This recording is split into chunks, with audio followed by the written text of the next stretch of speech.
Record ಆಗ್ತಾಯಿದೆಯಾ? Okay. Hi, hello YouTube, ಎಲ್ಲರೂ ಹೇಗಿದ್ದೀರಾ? ನನ್ನ ಹೆಸರು ಪ್ರದೀಪ್ ಅಂತೇಳಿ. ಸೊ ತುಂಬ ದಿನಗಳಾದಮೇಲೆ ನಾನು ವೀಡಿಯೋ ಮಾಡ್ತಾಯಿದ್ದೀನಿ. ಸೊ ನಾನು ಲಾಸ್ಟ್ ವೀಡಿಯೋ ಅಪ್ಲೋಡ್ ಮಾಡಿರೋದು ಬಂದು ಈ ಯೂಟ್ಯೂಬ್ ಚಾನಲಲ್ಲಿ 2022ರಲ್ಲಿ ಲಾಸ್ಟ್ ವೀಡಿಯೋ ಅಪ್ಲೋಡ್ ಮಾಡಿದ್ದು. ಅದಾದಮೇಲೆ ಕಳೆದೋಗಿದ್ದೆ. ಸೊ ಮತ್ತೆ ಬರ್ತಾಯಿದ್ದೀನಿ. ಸೊ ಆ್ಯಕ್ಚುಲಿ ನನ್ನ ಹತ್ರ ಹಿಮಾಲಯನ್ 411 ಇತ್ತು ನನ್ನ ಹತ್ರ. ಸೊ ಆ ಗಾಡಿನ ನಾನು 2023ಯಲ್ಲಿ ಸೋಲ್ಡ್ ಮಾಡಿದೆ. ಕೆಲವೊಂದು ಪರ್ಸ್ನಲ್ ರೀಸನ್ಗಳಿಂದ ಗಾಡಿನ ಸೇಲ್ ಮಾಡಬೇಕಾಯಿತು, ಮತ್ತು ವೀಡಿಯೋಸು ಮಾಡೋಕ್ಕಾಗಲಿಲ್ಲ ಯೂಟ್ಯೂಬ್ಗೆ. ಸೊ ಈಗ ನಾನು ಮತ್ತೆ ಗಾಡಿ ತೊಗೊಳ್ಳೋಣ ಅಂತೇಳಿ ಪ್ಲ್ಯಾನ್ ಮಾಡಿದ್ದೀನಿ. ಸೊ ಟ್ರಾವೆಲಿಂಗ್ ಬೈಕ್ ಕ್ರೇಜು ಕಮ್ಮಿ ಆಗ್ತಾಯಿಲ್ಲ. ಸೊ ಅದಕ್ಕೆ ಗಾಡಿ ಮತ್ತೆ ತೊಗೊಳ್ಳೋಣ ಅಂಥೇಳಿ ಇವಾಗ ಗಾಡಿ ಟೆಸ್ಟ್ ಡ್ರೈವ್ ಮಾಡೋಣ ಅಂತ ಹೋಗ್ತಾಯಿದ್ದೀನಿ. ಸೊ ಸೇಮ್ ಇವಾಗ ಮುಂಚೆ ನನ್ನ ಹತ್ರ ಅಡ್ವೆಂಚರ್ ವೆಹಿಕಲ್ ಇತ್ತಲ್ಲ, ಸೊ ಸೇಮ್ ಇವಾಗ ಕೂಡ ಅಡ್ವೆಂಚರ್ಸ್ ವೆಹಿಕಲ್ಗೆ ಪ್ಲ್ಯಾನ್ ಮಾಡ್ತಾಯಿದ್ದೀನಿ. ಸೊ ಇವಾಗ 2 ಇದೆ, ಒಂದು ಹಿಮಾಲಯನ್ ಮತ್ತು KTM 390 ಅಡ್ವೆಂಚರ್. ಇವೆರಡರಲ್ಲಿ ಇವಾಗ ಯಾವ್ದಾರ ಟೆಸ್ಟ್ ಡ್ರೈವ್ ಮಾಡಿ ತೊಗೋಬೇಕು. ಸೊ ನಾನು ಲಾಸ್ಟ್ ವೀಡಿಯೋ ಅಪ್ಲೋಡ್ ಮಾಡಿದ್ದು ಯೂಟ್ಯೂಬಿಗೆ ಬಂದು 2022. ಅದಾದಮೇಲೆ ನಾನು 2023ಯಲ್ಲಿ ಗಾಡಿ ಸೇಲ್ ಮಾಡಿದ್ದು. ಅದಾದಾಗಿಂದ ನಾನು ಹೆಲ್ಮೆಟ್ಟು ತೆಗ್ದಿಲ್ಲ, ಮೋಟೋ ಬ್ಲಾಗ್ ಸೆಟಪ್ ಮಾಡಿಲ್ಲ, ಮಾತಾಡದೇ ಇರೋದ್ರಿಂದ ಈಗ ಮಾತಾಡೋಕ್ಕೆ ಕಷ್ಟ ಆಗ್ತಾಯಿದೆ. ಏನು ಮಾತಾಡೋದಂತ ಗೊತ್ತಾಗ್ತಾಯಿಲ್ಲ. ಬನ್ನಿ, ಜಾಸ್ತಿ ಮಾತಾಡೋದೇನಿದೆ, ಹೋಗೋಣ 390 ಅಡ್ವೆಂಚರ್ ಗಾಡಿ ಟೆಸ್ಟ್ ಡ್ರೈವ್ ಮಾಡೋಣ. ಯಾವ ಥರ ಇದೆ ಅಂತ ನೋಡೋಣ, ನನಗೆ ಅಡ್ಜಸ್ಟ್ ಆಗುತ್ತಾ.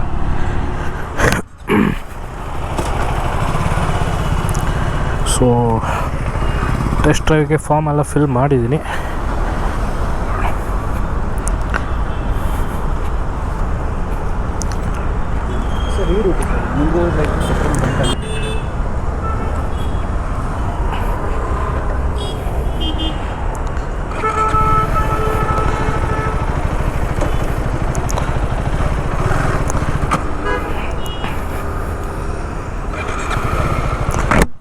Come, let's go. Okay, heavy power ಇದೆ ಗಾಡಿ. ನಿಧಾನಕ್ಕೆ ನೋಡ್ಕೊಂಡು ಹೋಗ್ಬೇಕು. ಓ ಮೈ god,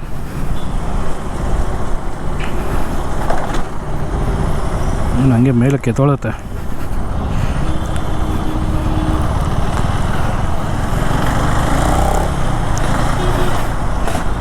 Oh my god.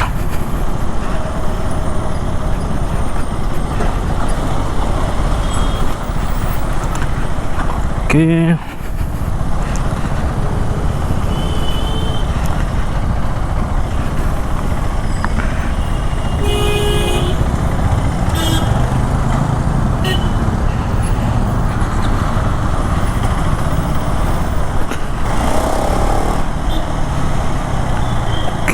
Break ಅಷ್ಟೊಂದು ಏನಿಲ್ಲ, ಬ್ರೇಕು ಸ್ವಲ್ಪ ಕಮ್ಮಿ ಇದೆ. ಹಿಂದೆ ಬ್ರೇಕ್ ಹಿಡಿದಾಗೆ ಗೊತ್ತಾಗ್ತಾಯಿಲ್ಲ, ಫೀಲ್ ಆಗ್ತಾಯಿಲ್ಲ. Front okay.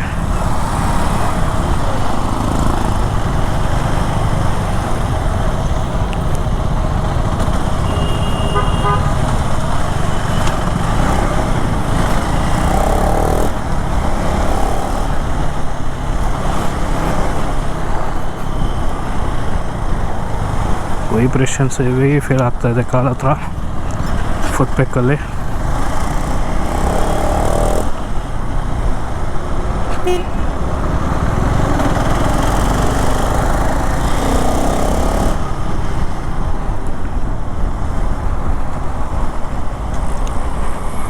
ಗಾಡಿ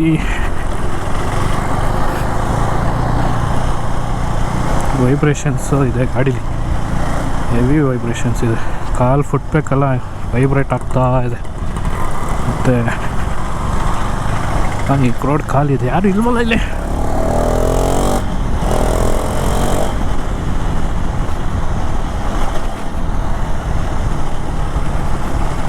ಹೆವಿ ಪವರ್ ಇದೆ ಗುರು, ಇದನ್ನು ಹ್ಯಾಂಡಲ್ ಮಾಡೋಕ್ಕೆ ಕಷ್ಟ.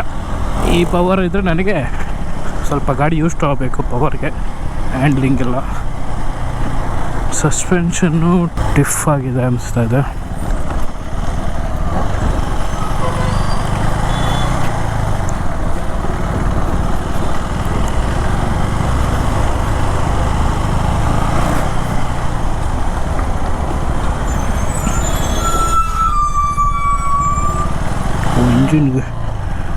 ಇಂಜಿನ್ ಏಟ್ ಹೆಂಗೆ ಹೊಡಿತಾ ಇದೆ ಗೊತ್ತಾ?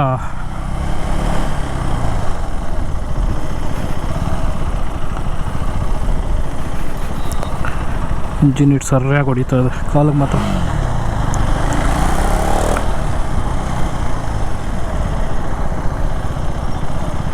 ಹಾಯ್,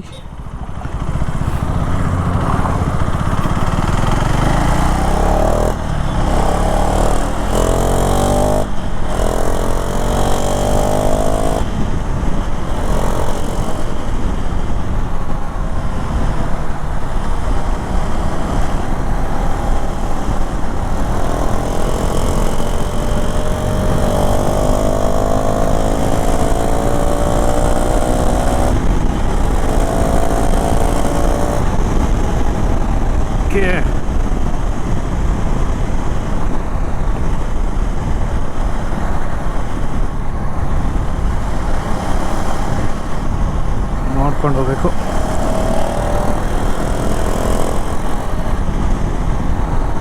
ಫುಟ್ ಬ್ರೇಕಲ್ಲಂತೂ ವೈಬ್ರೇಷನ್ಸ್ ಇದೆ, ಅದಂತೂ ಫೀಲ್ ಆಗ್ತಾ ಇದೆ. ಹ್ಯಾಂಡಲ್ ಬಾರಲ್ಲಿ ಅಷ್ಟೊಂದು ಏನಿಲ್ಲ, ಬಜ್ ಇದೆ.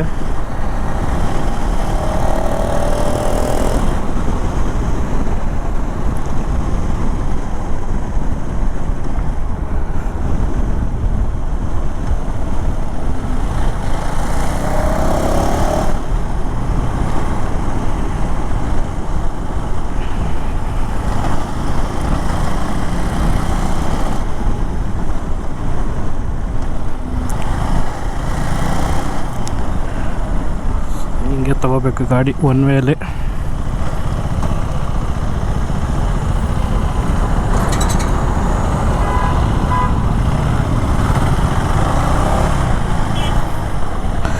ಇದು ಹೊಸ್ದಾಗಿ ಓಪನ್ ಆಗಿದೆ ದೀಪಾಂಜಲಿ ನಗರಿಂದ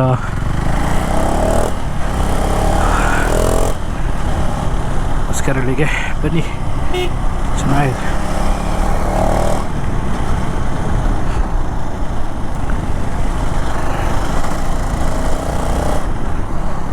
ಗಾಡಿ ಓಡಿಸೋದ್ರಲ್ಲಿ ಏನು ಮಾತಾಡ್ಬೇಕಂತಲೇ ಗೊತ್ತಾಗ್ತಾಯಿಲ್ಲಪ್ಪ ನನಗಂತೂ.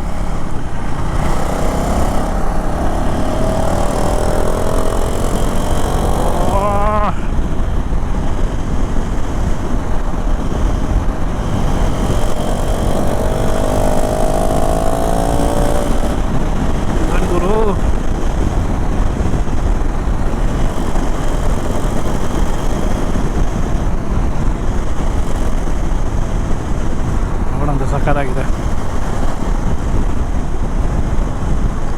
ಕಾಲ್ ವೈಬ್ರೇಷನ್ ಅಂತೂ ಇದೆ ಕಾಲ ಹತ್ರ.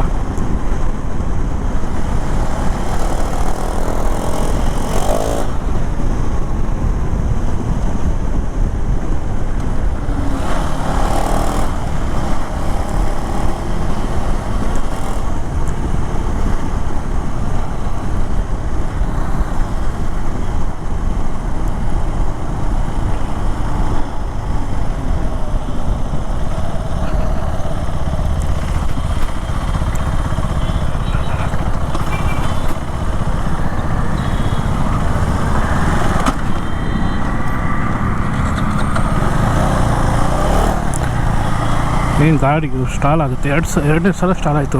ಲೋ ಗೇರಲ್ಲಿ ಲೋ ಆ್ಯಂಡಲ್ ಟಾರ್ಕ್ ಕಮ್ಮಿ ಇದೆ, ಸೊ ಅದಕ್ಕೆ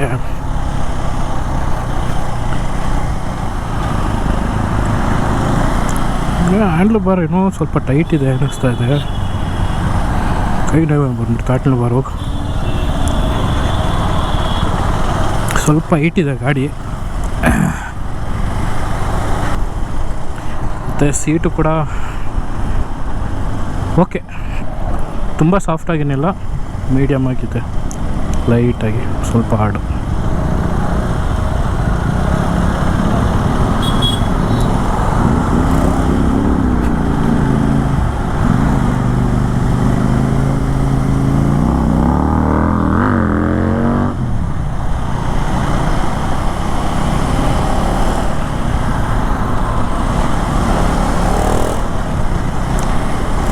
ನಿಧಾನಕ್ಕೆ ಹೋಗೋಕ್ಕೆ ಬಿಡ್ತಾ ಇಲ್ಲ, ಎತ್ತು ಎಕ್ಸಲೇಟರ್ ಕೊಡು ಮೇಲಕ್ಕೆ ಅನ್ನಿಸ್ತಾ ಇದೆ.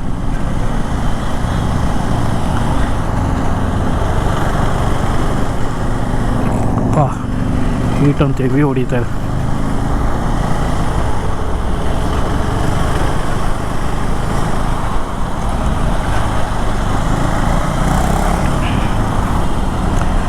ಸೊ ಇದ್ರದ್ದು ಪವರು ಸ್ಪೆಸಿಫಿಕೇಷನ್ಸ್ ಎಲ್ಲ ನಿಮ್ಗೆ ಆನ್ಲೈನಲ್ಲಿ ಸಿಗುತ್ತೆ, ನಾನೇನು ಜಾಸ್ತಿ ಹೇಳೋಕ್ಕೆ ಹೋಗೋದಿಲ್ಲ.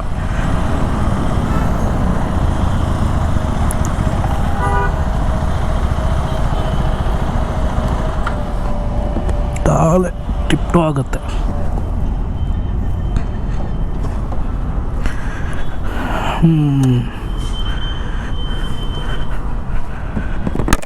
ಪಾ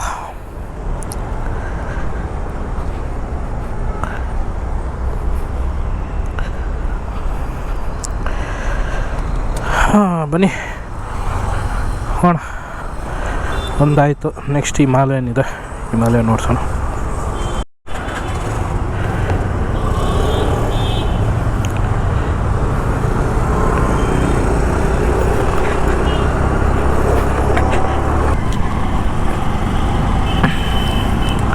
ಗಾಡಿ ಸ್ಲೀಕಾಗಿ ಲೈಟಾಗಿದೆ. ನನಗೆ ಆಫೀಸಿಗೆ ಕಮಿಟ್ ಮಾಡೋದು ಬೇಕಾದ್ರೆ ಕರೆಕ್ಟಾಗಿದೆ ಅನಿಸುತ್ತೆ. ನೋಡೋಣ, ಹಿಮಾಲಯನ್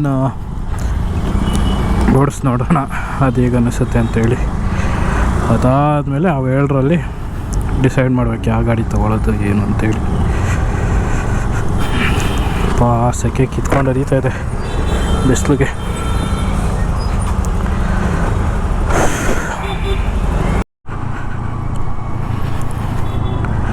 ಸೊ ನನಗೆ KTM ಹ್ಯಾಂಡ್ಲಿಕ್ಕೆ ಸ್ವಲ್ಪ ಅಷ್ಟು ಪವರ್ ಇದೆಯಲ್ಲ, ಅದನ್ನು ಹೆಂಗೆ ಹ್ಯಾಂಡ್ಲ್ ಮಾಡೋದು ಅಂತಲೇ ತಲೆ ಕೆಟ್ಟೋಗ್ಬಿಟ್ಟಿದೆ. ಮತ್ತು ಇಂಜಿನ್ನು ಸ್ಮೂತ್ ಇಲ್ಲ, ತುಂಬ ಒಂಥರ ಇದೆ. ಅದು ಹೆಂಗೆ ಹೇಳೋದಂತ ಗೊತ್ತಾಗ್ತಲ್ಲ. ಇಂಜಿನ್ ಅಷ್ಟು ಸ್ಮೂತಾಗಿಲ್ಲ. ನಾನು ರಿವ್ಯೂಯಲ್ಲಿ ನೋಡ್ಪಟ್ಟಿರೋ ಪ್ರಕಾರ ಹಿಮಾಲಯನ್ನು ಟಾಪ್ ಹೆವಿ ಇದೆ, ವೀಟ್ ಜಾಸ್ತಿ ಇದೆ. ಅದು ಹೇಗೆ ಅಂತೇಳಿ ನೋಡಬೇಕು. ಯಾಕೆ ಆ್ಯಕ್ಚುಲಿ ನಾನು ಆಫೀಸ್ ಕಮ್ಯೂಟ್ಗೂ ಬೈಕ್ ಬೇಕು, ಸೊ ಅದಕ್ಕೆ ನೋಡಬೇಕಾದಾಗುತ್ತಾ ಕಮ್ಯೂಟ್ ಮಾಡೋದಕ್ಕೆ ಅಂತೇಳಿ.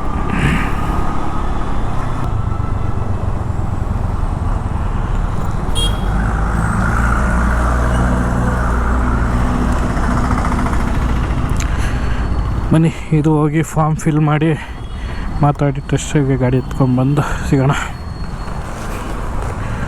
ಓಕೆ, ಫಾರ್ಮ್ ಎಲ್ಲ ಫಿಲ್ ಮಾಡಿ ಬರೋ ಅಷ್ಟರಲ್ಲಿ ಎಷ್ಟು ಹೊತ್ತಾಯಿತು.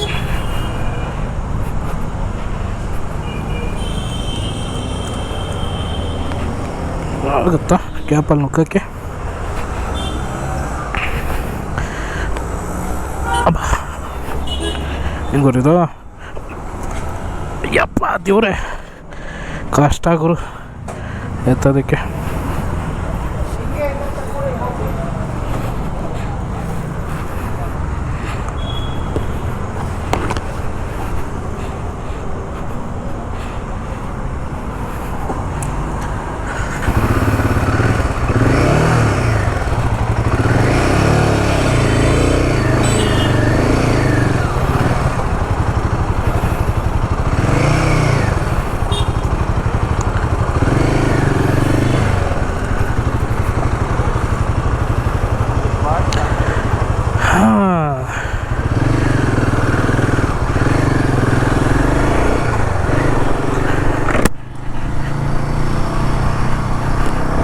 ಗಾಡಿ ಟೆಸ್ಟಿಗೆ ಹೋಗಿ ಬಂದಿದ್ದು ಅನ್ಸುತ್ತೆ, ಈಟಾಗ್ಬಿಟ್ಟಿದೆ ಗಾಡಿ ಫುಲ್ಲು.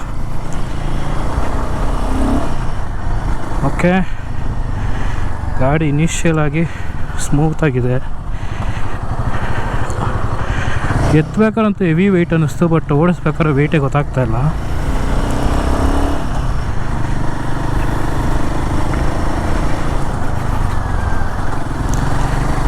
ಇದು ತುಂಬ ಬೆಂಡ್ ಆಗುತ್ತಲ್ಲ, ಸೈಡ್ ಸ್ಟ್ಯಾಂಡ್ ತುಂಬ ಬೆಂಡಾಗಿದೆ, ಅದಕ್ಕೆ ಅನ್ನಿಸ್ತಾಯಿತ್ತು. ಬಟ್ ಅಲ್ಲಿ ಶೋರೂಮಲ್ಲಿ ಇದ್ದಿದ್ದು ಗಾಡಿ ಸೈಡ್ಗೆ ಎತ್ತಾಗ ಅಷ್ಟೊಂದು ಕಷ್ಟ ಆಗಲಿಲ್ಲ, ಮೇಲಕ್ಕೆ ಬಂತು ಈಸಿಯಾಗಿ. ಬಟ್ ಇದು ಸ್ವಲ್ಪ ಕಷ್ಟ ಆಯ್ತಪ್ಪ.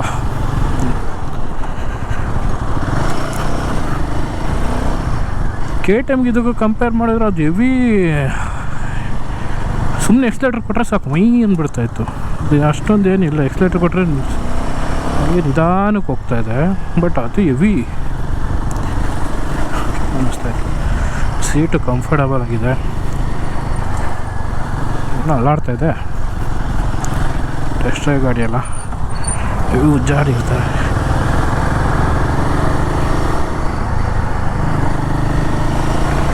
ಆ ಗಾಡಿನ ಹೆವಿ ಸ್ಪೀಡಾಗಿ ಹೊಡೆದೆ, ಖಾಲಿ ರೋಡ್ ಇತ್ತು. ಬಟ್ ಇದನ್ನು ಆ ಥರ ಹೊಡೆಯೋಕ್ಕಾಗಲ್ಲ ಸಿಟಿ ಒಳಗಡೆ.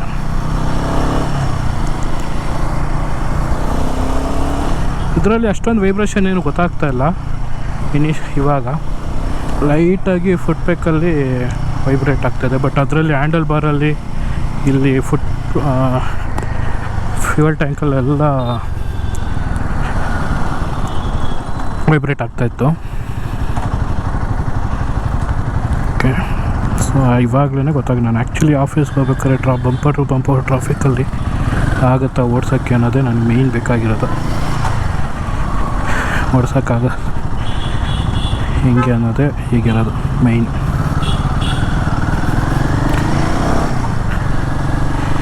ಇಡೀ ಹೈವೇಲಿ ಏನು ತಲೆನೋವೇ ಇಲ್ಲ, ಎಂಥ ದೊಡ್ಡ ಗಾಡಿ ಇದ್ರೂ ಓಡಿಸ್ಬಿಡ್ಬೋದು.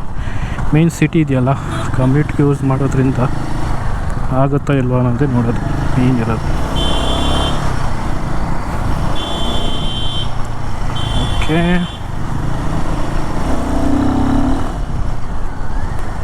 ಹೋಗ್ಬೋದು.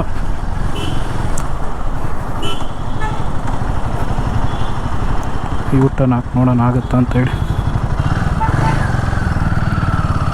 ಈ ಊಟನೂ ಸ್ವಲ್ಪ ದೊಡ್ಡ ಲಾಂಗ್ ಕಟ್ಟೆ, ಶಾರ್ಟಾಗೆಲ್ಲ ಮಾಡೋಕ್ಕಾಗಲ್ಲ, ಪ್ಲ್ಯಾನ್ ಮಾಡ್ಕೊಂಡು ಮಾಡಬೇಕು. ಚಿಕ್ಕ ರೋಡಲ್ಲೆಲ್ಲ ಇದ್ದರೆ ಕಷ್ಟ.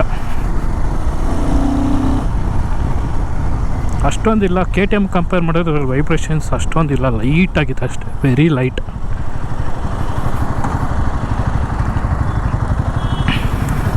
ಸೊ ಇದು ಕೂಡ 825 ಬರುತ್ತೆ. ಬಟ್ ಇದರಲ್ಲೂ ಆಲ್ಮೋಸ್ಟ್ ಒಂದು ಸ್ವಲ್ಪ ಸೈಡಿಗೆ ನಿಂತ್ಕೊಂಡ್ರೆ ಫ್ಲ್ಯಾಟ್ ಫುಟ್ ಮಾಡ್ಬೋದು, ಮ್ಯಾನೇಜ್ ಮಾಡ್ಬೋದು. ಇಲ್ಲ ಈ ಕಡೆ ಮಾಡ್ತೀವಂದ್ರೆ ಹಿಂಗೆ ಸ್ವಲ್ಪ ಎರಡು ಕಾಲಲ್ಲಿ ಮಾಡ್ತೀವಂದ್ರೆ ಟಿಪ್ಟೋ ಮಾಡಿದ್ರೆ ನೋಡೋದಕ್ಕೆ ಸ್ವಲ್ಪ ಆಕ್ವರ್ಡಾಗಿರುತ್ತೆ. ಇವನಿಗೆ ಯಾಕಪ್ಪ ಇಷ್ಟು ದೊಡ್ಡ ಗಾಡಿ ಅಂತ ಅನಿಸುತ್ತೆ. ಬಟ್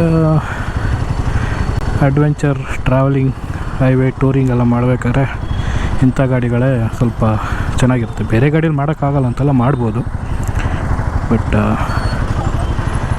ಇದರಲ್ಲಿ ಕಂಫರ್ಟಬಲಾಗಿ ಮಾಡ್ಬೋದು. ಒಂದು ದಿನಕ್ಕೆ 400-500 ಕಿಲೋಮೀಟ್ರೆಲ್ಲ ಹೋಗ್ಬೋದು. ಎಕ್ಸ್ಪಲ್ಸ್, ಬಟ್ ಆ ಗಾಡಿನೂ ಚೆನ್ನಾಗಿದೆ. ಬಟ್ ಆದರೆ ಪವರ್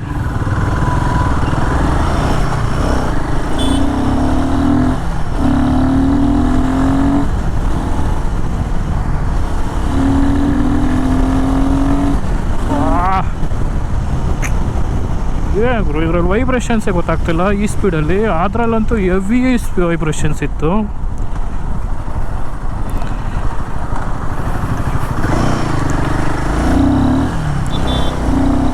ಇಷ್ಟು ವೆಯ್ಟ್ ಇದ್ರೂ ಗಾಡಿನ ಆರಾಮಾಗಿ ಮಲಗಿಸ್ಬೋದು, ಎತ್ಸ್ಬೋದು. ಬಟ್ ಕಾಲು ಇಡ್ಬೇಕಾದ್ರೆ ನನಗೆ ಸ್ವಲ್ಪ ಕಷ್ಟ ಆಗ್ತಿದೆ. ಅದು ಬಿಟ್ಟರೆ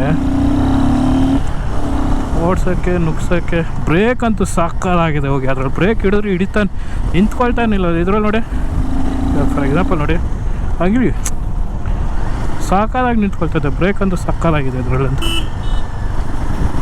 ಒಳ್ಳೆ ಬೈಟ್. ಮಿರರೇ ಸ್ವಲ್ಪ ಒಂಥರ ಇದೆ.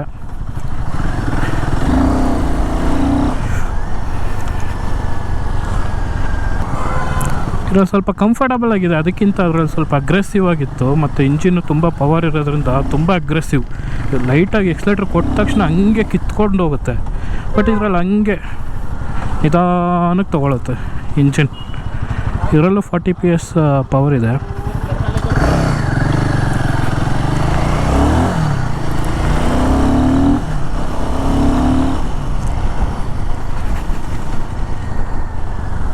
ಓಡಿಸ್ಬೋದು ರೀ, ತೊಂದರೆ ಏನಿಲ್ಲ.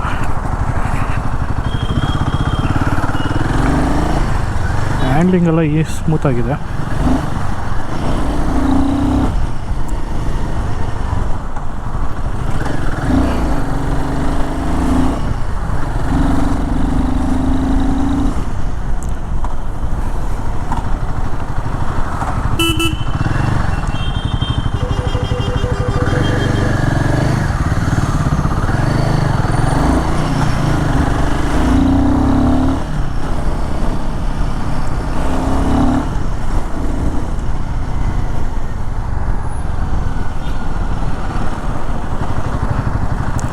Nice, good.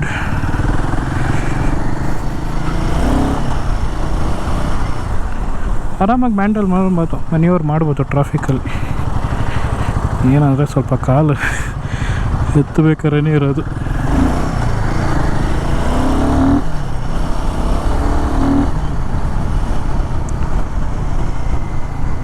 ಇದ್ರ ನೋಡಿದರೆ ಫ್ಯೂಯಲು ಆಲ್ಮೋಸ್ಟ್ ಫುಲ್ ಇದೆ, ಬಟ್ ಅದರಲ್ಲಿ ರಿಸರ್ವಲ್ಲಿ ಇತ್ತು. ಗಾಡಿ ಹೊಡೆಯೋಕ್ಕೆ ಭಯ ಆಗ್ತೈತೆ, ಎಲ್ಲ ಆಫ್ ಆಗ್ಬಿಡುತ್ತೆ ಮಧ್ಯದಲ್ಲಿ ಅಂತ ಅನ್ನಿಸ್ತಾ ಇತ್ತು. ಮತ್ತು ಆ ಗಾಡಿ ಸ್ಟಾಲ್ ಆಯಿತು, ಎರಡು ಸಲ ಸ್ಟಾಲ್ ಆಯಿತು.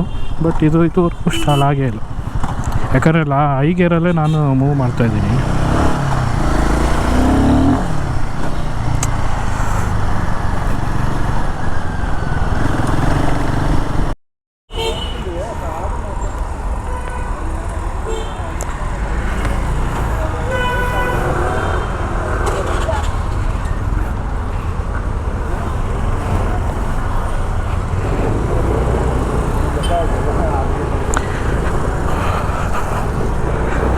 ಎರಡು ಗಾಡಿ ಓಡಿಸಿದ್ಮೇಲೆ ಈ ಗಾಡಿ ಮೇಲೆ ಕುಂತ್ಕೊಂಡ್ರೆ ಯಾವುದೋ ಚಿಕ್ಕ ಮಕ್ಕಳು ಆಟ ಸಾಮಾನಲ್ಲಿ ಕುಂತ್ಕೊಂಡಂಗೆ ಫೀಲ್ ಆಗ್ತಾಯಿದೆ. ಅದೆಲ್ಲ ಆಗ ಹಿಮಾಲಯನು ಮತ್ತು KTM ಅಲ್ಲಿ ಎಲ್ಲ ಫಸ್ಟ್ ಫ್ಲೋರಲ್ಲಿ ಕುಂತಿರೋ ಥರ ಇರುತ್ತೆ. ಇದರಲ್ಲಿ ಗ್ರೌಂಡ್ ಫ್ಲೋರಲ್ಲಿ ಕುಂತಿರೋ ಥರ ಇದೆ.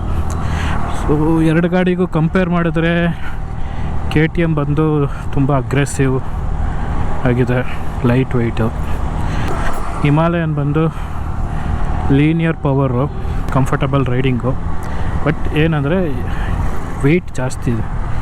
ಸೊ ಟ್ರಾಫಿಕಲ್ಲಿ ಮೆನ್ಯೂರ್ ಮಾಡೋದಕ್ಕೇನು ಕಷ್ಟ ಆಗಲಿಲ್ಲ, ಓಡಿಸ್ಬೋದು. ಸ್ವಲ್ಪ ಸ್ಕಿಲ್ಸು ಮತ್ತು ಟೆಕ್ನಿಕ್ಕು ಯೂಸ್ ಮಾಡ್ತಾ ಬಂದ್ಬಿಡುತ್ತೆ. ಸೊ ಎತ್ತಬೇಕಾದ್ರೆ ಸ್ವಲ್ಪ ಕಷ್ಟ, ಮತ್ತು ಎಲ್ಲರೂ ಆಫ್ ರೋಡಿಂಗ್ ಎಲ್ಲ ಮಾಡಿದಾಗ ತುಂಬ ಕಷ್ಟ ಆಗುತ್ತೆ ಬಿದ್ದೋದ್ರೆ ಎತ್ತೋದಕ್ಕೆ.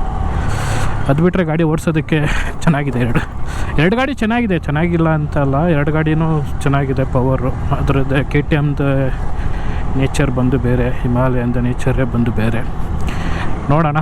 ಸೊ ನಾನು ಇವಾಗ ಥಿಂಕ್ ಮಾಡಿರೋದು ಬಂದು ಹಿಮಾಲಯನ್ನ ಒಂದು 2 ದಿನ ಗಾಡಿ ರೆಂಟಿಗೆ ಬುಕ್ ಮಾಡಿ ಹೇಗೆ ಅನಿಸುತ್ತೆ ಓಡಿಸೋದಕ್ಕೆ ಆಗುತ್ತಾ ಇಲ್ವಾ ಅಂತೇಳಿ ನೋಡಬೇಕು. ಆಮೇಲೆ KTM ಒಂದು ರೆಂಟ್ ತೊಗೋಬೇಕು. 2 ಗಾಡಿ ರೆಂಟಿಗೆ ತೊಗೊಂಡು ಯಾವ್ದು ಬೆಸ್ಟ್ ಅನಿಸುತ್ತೆ ಅದನ್ನು ನೋಡ್ಕೊಂಡು. ನಾನು ಈ ಹಿಮಾಲಯನ್ ಆ್ಯಕ್ಚುಲಿ ನನಗೆ ಇಷ್ಟ ಆಯಿತು ರೈಡಿಂಗೆಲ್ಲ ಮಾಡಿ. ವೆಯ್ಟ್ ಒಂದು ಬಿಟ್ಟರೆ ಬೇರೆ ಇನ್ನೇನಿಲ್ಲ. ಸೀಟ್ ಹೈಟು ಅಷ್ಟೇ, ಎರಡು ಸೇಮ್ ಇದೆ. ನೋಡೋಣ, ಗಾಡಿ ರೆಂಟಿಗೆ ಬುಕ್ ಮಾಡಿ ಓಡಿಸಿ ನೋಡೋಣ. ಸಿಗೋಣ ಮತ್ತೆ ನೆಕ್ಸ್ಟ್ ವೀಡಿಯೋದಲ್ಲಿ. ಸೊ ಏನೇನೋ ಮಾತಾಡಿರ್ತೀನಿ, ಬಟ್ ಬೇಜಾರು ಮಾಡ್ಕೋಬೇಡಿ ಕರೆಕ್ಟಾಗಿ ಮಾತಾಡಿಲ್ಲ ಅಂದರೆ. ತುಂಬ ದಿನ ಆದಮೇಲೆ ಮಾತಾಡೋದ್ರಿಂದ ಸ್ವಲ್ಪ ಪದಗಳನ್ನೆಲ್ಲ ನಂಬ್ಕೊಬಿಟ್ಟಿರ್ತೀನಿ. ಮತ್ತು ನೆಕ್ಸ್ಟ್ ವೀಡಿಯೋದಲ್ಲಿ ಸಿಗೋಣ. ಟಾಟಾ, ಟೇಕ್ ಕೇರ್, ಬಾಯ್ ಬಾಯ್.